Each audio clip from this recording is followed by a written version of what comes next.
Hello everyone, how are you doing? This is MD Tech here with another quick tutorial.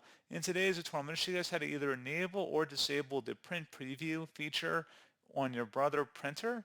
So if you want to be displayed a print preview before initiating a print function, where you can see how your document or file will be formatted upon printing. In today's tutorial, I'm going to show you guys how to do that.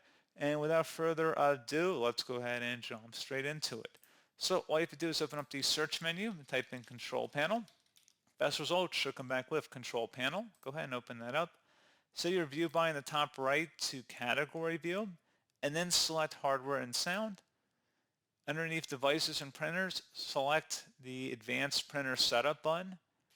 And now go underneath where it says Brother and left click on that, and select Printing Preferences.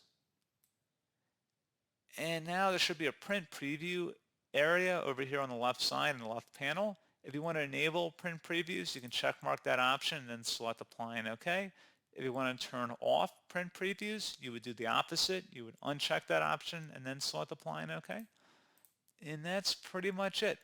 So as always, thank you guys for watching this brief tutorial. I do hope I was able to help you out, and I do look forward to catching you all in the next tutorial. Goodbye.